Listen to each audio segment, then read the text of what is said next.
جی بسم اللہ الرحمن الرحیم۔ اس وقت بڑی ایک عجیب و غریب خبر آ چکی ہے جو لانگ مارچ کے حوالے سے ہے۔ عمران خان کے کنٹینر کے اوپر عمران خان پر قاتلانہ حملہ کر دیا گیا ہے۔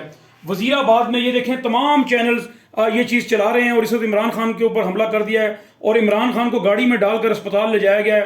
کہا جا رہا ہے کہ عمران خان کی ٹانگ کے اوپر گولی لگی ہے اور عمران خان کو فی الحال جو ہے لاہور منتقل کرنے کا فیصلہ کر لیا گیا۔ سینیٹر فیصل جاوید بھی فائرنگ سے زخمی ہوئے ہیں اور اسی طرح مزید 3-4 اور جو پی ٹی آئی کے رہنما ہیں، عام رہنما ہیں، وہ بھی شدید زخمی ہیں۔ اس وقت آپ دیکھ سکتے ہیں کہ حقیقی آزادی مارچ کے کارواں کے اوپر ایک سوچے سمجھے منصوبے کے تحت حملہ کر دیا گیا ہے اور میں یہ بتانا چاہتا ہوں ان لوگوں کو کہ عمران خان کی یہ مارچ اور عمران خان کا یہ عزم اور عمران خان کا یہ نظریہ دبنے والا نہیں ہے۔ عمران خان جھکنے والے نہیں ہیں۔ اللہ پاک عمران خان کی حفاظت فرمائے۔ عمران خان اس وقت شدید زخمی حالت میں اسپتال منتقل کیے جا چکے ہیں مگر پاکستان تحریک انصاف کے کارکن سڑکوں پر نکل رہے ہیں۔ آہستہ آہستہ سب لوگ کال آ چکی ہے، باہر آ رہے ہیں مگر صبر و تحمل کا مظاہرہ بھی کرنا ہے۔ آپ دیکھیں کہ تمام چینلز جو ہیں وہ اس وقت یہی منظر دکھا رہے ہیں۔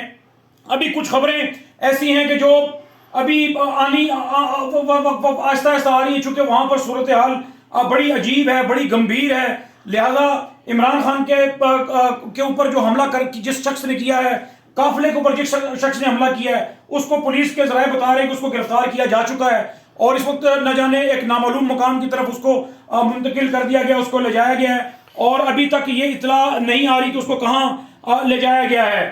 تو آج عمران خان کو جو دھمکیاں دی جا رہی تھیں، جو عمران خان کو دھمکایا جا رہا تھا، جو ڈرایا جا رہا تھا، آج اس کا عملی نمونہ سارے پاکستان نے دیکھ لیا، ساری دنیا نے دیکھ لیا کہ ڈرانے دھمکانے والوں نے کیسے عمران خان کے قافلے کے اوپر حملہ کروا دیا اور عمران خان زخمی حالت میں گاڑی میں منتقل کر دیے گئے ہیں اور وہ کسی اسپتال میں یا کسی ایسے مقام پر کہ جہاں ان کی زندگی کو محفوظ رکھا جائے۔